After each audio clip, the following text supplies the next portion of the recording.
A maçonaria é uma organização cheia de mistérios que de vez em quando volta às manchetes dos jornais devido à sua suposta influência sobre a sociedade. É inegável que ela tem uma longa história entrelaçada com o protestantismo. Muitos pastores e evangélicos fazem parte dela, inclusive aqui no Brasil. E por conta disso, muitos se perguntam: a maçonaria é uma religião? É possível ser cristão e maçom? Afinal de contas, no que creem os maçons?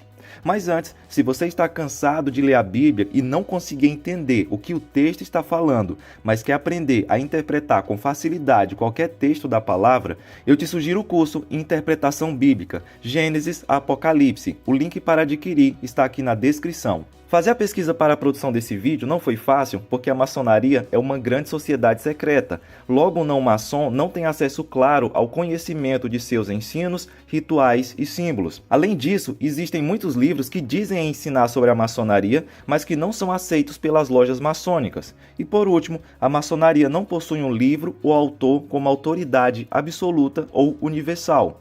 Mas apesar disso, sabemos que alguns livros são reconhecidos e usados no mundo inteiro. Portanto, vamos basear nossa pesquisa neles e em escritores maçônicos brasileiros.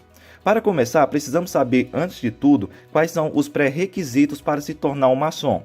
Primeiro, o candidato tem que ser um homem adulto. Segundo, ele tem que acreditar em algum tipo de ser supremo, que eles chamam de arquiteto do universo. E terceiro, deve acreditar no que é chamado de imortalidade da alma. Vamos começar pelo problema de acreditar em um ser supremo. Pode parecer que não há problema nenhum nesse ponto, mas há. A questão é que para ser maçom, você não tem que acreditar necessariamente no Deus cristão.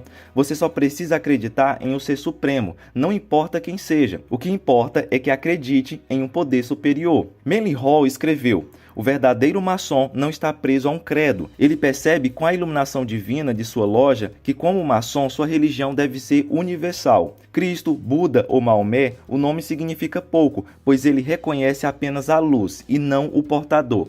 Apesar de aparentemente bonita, o problema com essa visão é que nós cristãos acreditamos em um Deus que diz que Jesus é o único caminho para chegar até ele, enquanto os outros deuses dizem outras coisas. Ou seja, não se trata do mesmo Deus com nomes diferentes, mas são, na verdade, outros deuses. E é por isso que muitos acreditam que os maçons ensinam algum tipo de universalismo, que é a ideia de que você pode acreditar no que quiser ou em quem quiser. Todos os caminhos levarão ao céu. Mas segundo o Senhor nos ensina na Bíblia, isso não é verdade.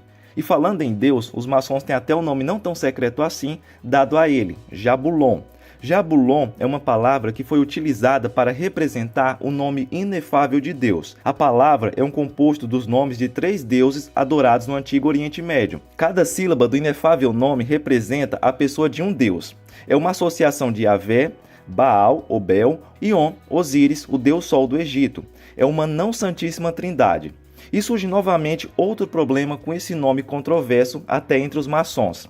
O nome secreto dado por eles a Deus mostra que há um forte sincretismo.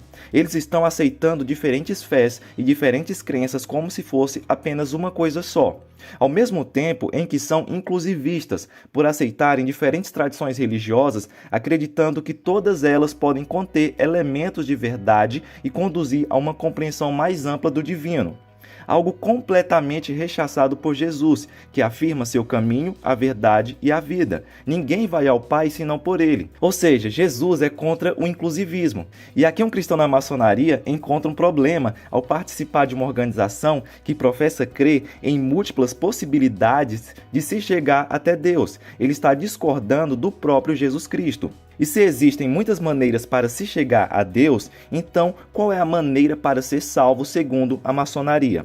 O Word responde: a maçonaria ensina que cada homem pode por si mesmo desenvolver seu próprio conceito de Deus e assim alcançar a sua salvação. E Risardo da Camino completa: a finalidade precípua da maçonaria é o ato regenerativo, a reconstrução do ser humano, da natureza, do cosmos, são os ideais maçônicos. Ou seja, a salvação é obtida pelo esforço próprio, com autoaperfeiçoamento e boas obras, como qualquer religião. Mas sabemos que a Bíblia discorda em Efésios 2, 8 e 9, porque pela graça sois salvos por meio da fé, e isso não vem de vós, é dom de Deus, não vem de obras, para que ninguém se glorie.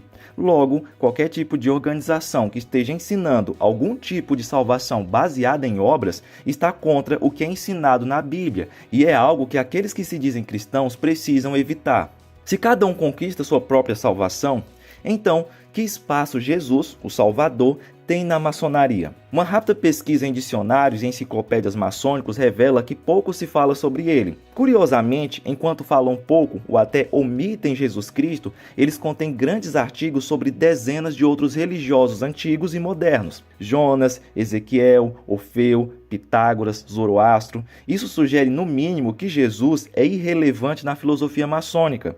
A propósito, por mais que as reuniões maçônicas incluam a oração, é absolutamente proibido orar ao nome de Jesus. Se Jesus tem pouco espaço na maçonaria, então como eles interpretam a Bíblia, o livro cujo personagem principal é Jesus Cristo?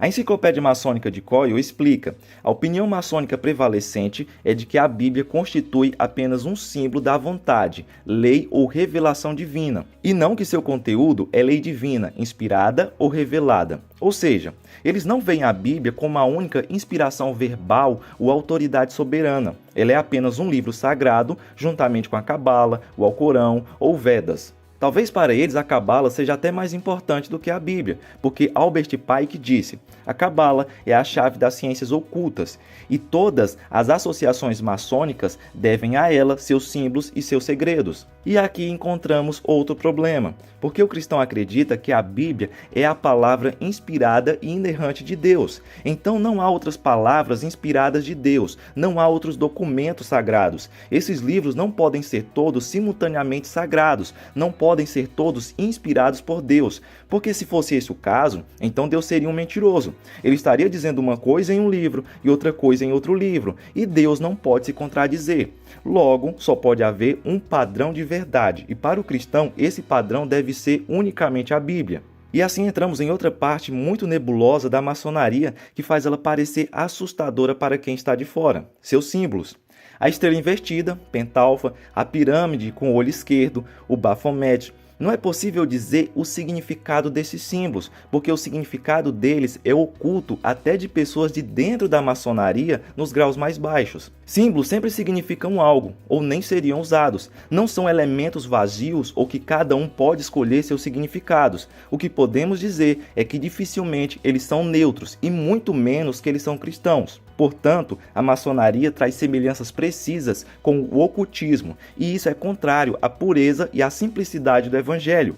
A Bíblia não nos ensina a inventarmos cerimônias ocultas com símbolos esquisitos. O que fazemos do culto, a ceia do Senhor, todos podem ver e aprender. Outro problema com os maçons é que eles levam seus juramentos muito a sério. Cada maçom jura ser leal à fraternidade acima de qualquer outro grupo, incluindo a igreja, mediante votos extremamente fortes, prometendo solenemente não divulgar segredos da maçonaria nem os crimes de outros maçons, exceto o homicídio e a traição.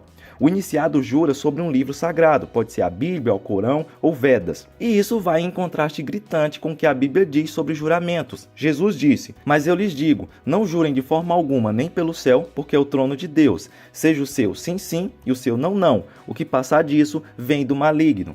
Enquanto certos juramentos na cultura geral parecem lícitos diante da lei, biblicamente o cristão é proibido de jurar sem necessidade, muito menos quando isso envolve votos bizarros invocando morte, típicos da maçonaria. Depois de tudo que vimos com base no que os próprios maçons dizem, fica a pergunta: afinal, a maçonaria é só uma fraternidade benemérita, não religiosa, ou é uma religião?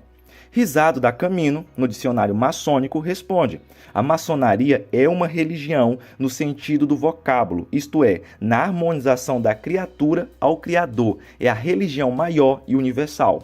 Pronto, pergunta respondida. Uma definição simples para religião é culto prestado a uma divindade. Essa definição encaixa-se perfeitamente com as palavras de Risado da Camino. O maçom, dentro do templo maçônico, através da liturgia, cultua o grande arquiteto do universo. Ou seja, o que acontece dentro da loja maçônica nada mais é do que um culto de adoração a uma divindade, ao grande arquiteto do universo, Gadu. Então, é possível ser cristão e maçom? Não respondendo necessariamente essa pergunta, o que podemos dizer depois de tudo o que foi apresentado neste vídeo é que as crenças dos maçons são claramente opostas à visão cristã. E por isso, o catolicismo, as igrejas ortodoxas grega e russa e as declarações de muitas denominações evangélicas concluem que o cristianismo e a maçonaria não concordam. Sem dúvidas, há muitas pessoas com boas intenções e excelentes obras sociais na maçonaria. Muitos maçons cristãos não se dão conta de que o que acontece dentro desse espaço nem sempre tem boas intenções por trás.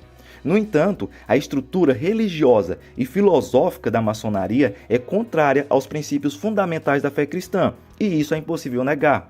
Se você é cristão e maçom, um conselho que eu te dou como irmão é que você saia dessa falsa luz e siga apenas Jesus, a luz do mundo, o único caminho, verdade e vida. Se você é um maçom ou se você conhece um maçom, comenta aqui embaixo. E se você tiver mais alguma coisa que gostaria de adicionar a este vídeo, comenta aqui embaixo também. Se você achou este vídeo útil de alguma forma, sinta-se à vontade para compartilhá-lo com seus amigos ou grupo da igreja. Abençoe também outros. Se não é inscrito, inscreva-se no canal e até a próxima.